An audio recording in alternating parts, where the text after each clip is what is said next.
Hello दोस्तों, good evening. UP लेखपाल series में आपका स्वागत है। यदि आप यूपी लेखपाल एग्जाम की तैयारी कर रहे हैं तो आप बिल्कुल सही चैनल पर आए हैं और चैनल को लाइक कर लीजिए और सब्सक्राइब कर लीजिए। आइए आज हम पिछले लास्ट ईयर के जो यूपी लेखपाल में क्वेश्चन आए हैं उनकी हम प्रैक्टिस करेंगे। तो आइए शुरू करते हैं। सबसे पहले क्वेश्चन नंबर 1 देखते हैं। किस एक खेती पौधे का प्रतिरूपण करके की जाती है? तो ये इसका सही आंसर है प्याज। प्याज को धान की तरह हम पहले प्रतिरूपण करते हैं, उसके बाद प्राप्त करते हैं। उसी प्रकार देखते हैं दूसरा, गुलाबी क्रांति किससे संबंधित है? तो गुलाबी क्रांति प्याज से संबंधित है। वहीं राष्ट्रीय कृषि विपणन संस्थान कहाँ पर है? तो ये जयपुर में है। तो राष्ट्रीय कृषि विपणन संस्थान कहाँ पर है? तो ये जयपुर में है। वहीं अगला देखते हैं, कौन सी फसल चक्र पूर्वी उत्तर प्रदेश के लिए सर्वाधिक उपयुक्त समझा जाता है? तो ये धान मक्का गेहूँ फसल चक्र, धान मक्का गेहूँ। अगला देखते हैं, विश्व में फल उत्पादन में भारत का योगदान कितना है? तो फल उत्पादन में भारत का योगदान 12.6% है। 12.6। वहीं देखते हैं, भारतीय कृषि में निम्न उत्पादकता का कारण क्या है? तो वो जोत का छोटा आकार होना और उत्पादन में पिछड़ी तकनीक। और देखते हैं अगला, सब्जी के लिए काम आने वाले पौधे के अध्ययन को क्या कहते हैं? तो सब्जी के लिए काम आने वाले पौधों का अध्ययन वो होता है ओलोरिकल्चर। वहीं देखते हैं, विश्व में धान उत्पादन में भारत का स्थान कौन है? तो ये द्वितीय है। तो पहले नंबर पर क्या है? तो पहले नंबर पर चाइना है। तो आप याद रखिएगा, पहले नंबर पर चाइना है, दूसरे नंबर पर चीन है।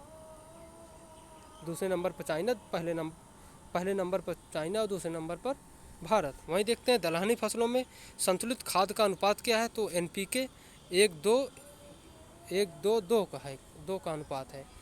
वहीं अगले देखते हैं, NPK के बाद सब्जी उत्पादन में भारत का स्थान विश्व में है? तो ये द्वितीय स्थान है सब्जी उत्पादन में। वहीं अगला क्वेश्चन देखते हैं, एक ऐसा क्षेत्र जहां वार्षिक वर्षा 200 सेंटीमीटर से अधिक होती है और ढलाव पहाड़ी स्थल है, खेती के लिए उपयुक्त है, वो है चाय। अर्थात ये असम मेघालय में सबसे अधिक ऐसी वर्षा होती है, इस कारण से वहाँ चाय भी सबसे अधिक होती है और ढालू क्षेत्र है।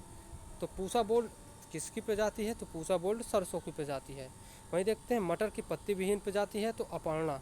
ये इसके नाम से ही आपको लग रहा हुआ अपर्णा, पर्ण नहीं मतलब, अर्थात मटर की पत्ती विहीन प्रजाति। वहीं देखते हैं, बारानी द्वीप किस फसल के लिए की किस्म है? तो बारानी द्वीप धान की किस्म है। वहीं अगला देखते हैं, बहार किस फसल की प्रजाति है? तो ये है अरहर। अरहर बहार की प्रजाति है। वहीं देखते हैं, भागीरथी घाटी में राजमा और आलू की खेती प्रारंभ करने का श्रेय किसको दिया जाता है? तो ये विल्सन को दिया जाता है। वहीं देखते हैं अगला, केंद्रीय मृदा लवणता अनुसंधान संस्थान कहाँ पर है? तो ये करनाल में है। केंद्रीय मृदा लवणता अनुसंधान संस्थान कहाँ पर है? तो ये करनाल में है। वहीं अगला देखते हैं, केंद्रीय कंद फसल अनुसंधान संस्थान कहाँ पर है? तो ये तिरुवनंतपुरम में है।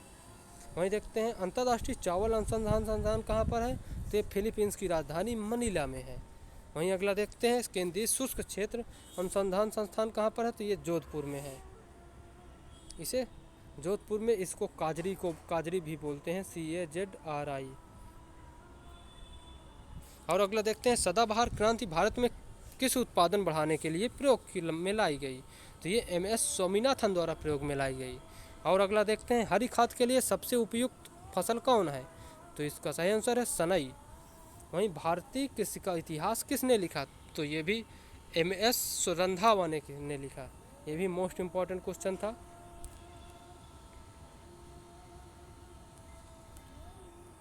और अगला देखते हैं,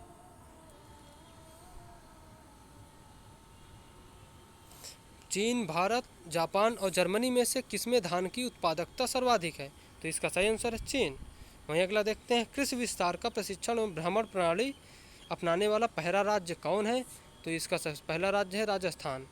वहीं अगला देखते हैं, कल्याण सोनारा 64, सरबती सोनारा, सोनालिका में से गेहूं की कौन सी प्रजाति प्रेरित उत्परिवर्तन द्वारा विकसित की गई है? तो इसका सही आंसर है सरबती सोनारा। और अगला देखते हैं, उत्तर प्रदेश में सिंचाई का सबसे बड़ा स्रोत क्या है? तो इसका सबसे बड़ा स्रोत है नलकूप।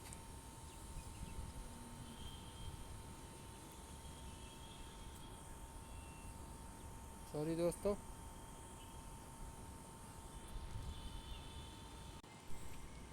वहीं अगला क्वेश्चन देखते हैं, भारत सरकार के कृषि एवं सहकारिता विभाग द्वारा रेनफेड एरिया डेवलपमेंट कार्यक्रम किस वर्ष में आरंभ किया गया था? तो इसका सही आंसर है 2011-12। वहीं देखते हैं, मही सुगंधा किस फसल की प्रजाति है? तो मही सुगंधा धान की प्रजाति है। वहीं देखते हैं, पूसा RH10, पूसा सुगंधा 3, पूसा बासमती और पूसा सुगंधा 5 में से कौन सी बासमती चावल की संकर प्रजाति है? तो इसका सही आंसर है पूसा RH10। वहीं देखते हैं, राज 3077 किसकी प्रजाति है? तो ये गेहूं की प्रजाति है। वहीं देखते हैं, ICAR नई दिल्ली के वर्तमान महानिदेशक कौन है? तो इसका सही आंसर है डॉक्टर S अयप्पन है। वहीं अगला देखते हैं, धान की उत्पत्ति हुई तो ये दक्षिण पूर्व एशिया में। वहीं देखते हैं अगला, केरल, कर्नाटक, तमिलनाडु, ओडिशा में से कौन सा राज्य इलायची के लिए उत्पादन के लिए पहचाना जाता है? तो इसका सही आंसर है ओडिशा। ओडिशा नहीं पहचाना जाता। वहीं अगला देखते हैं, भारत के केरल, कर्नाटक, तमिलनाडु तथा आंध्र प्रदेश में से कौन सा एक नारियल का सबसे बड़ा उत्पादक है? तो वो तमिलनाडु है। वहीं अगला देखते हैं, उत्तर प्रदेश कृषि अनुसंधान परिषद कहाँ पर स्थित है? तो वो लखनऊ में स्थित है। वहीं देखते हैं अगला, केंद्रीय औषधि एवं सुगंधित पौधों का अनुसंधान संस्थान कहाँ पर स्थित है? तो ये लखनऊ में स्थित है। वहीं अगला देखते हैं, उत्तर प्रदेश में आलू अनुसंधान केंद्र का किस जिले में स्थित है? तो ये मेरठ में स्थित है। वहीं अगला देखते हैं, साधारण और बैंकी खरपतवार पाया जाता है वो तंबाकू के खेत में। वहीं सबसे अधिक प्रोटीन पाई जाती है तो ये सोयाबीन के दाने में, सबसे अधिक प्रोटीन सोयाबीन के दाने में पाई जाती है। वहीं अगला देखते हैं, अलसी, सूरजमुखी, मूंगफली, लोबिया में से कौन सी 2 दल वाली तिलहनी फसल है? तो इसका सही आंसर है मूंगफली। वहीं अगला देखते हैं, राष्ट्रीय केला अनुसंधान केंद्र स्थित है वो तिरुचिरापल्ली में। वहीं अगला देखते हैं, उत्तर प्रदेश के किस क्षेत्र में सोयाबीन की मुख्य फसल मुख्यतः उगाई जाती है? तो ये इसका सही आंसर है बुंदेलखंड में सोयाबीन की फसल सबसे ज़्यादा उगाई जाती है। वहीं अगला देखते हैं, उत्तर प्रदेश में केंद्रीय किस विश्वविद्यालय की स्थापना की गई है? तो ये झांसी में की गई है। तो ओके दोस्तों, थैंक यू, बाय।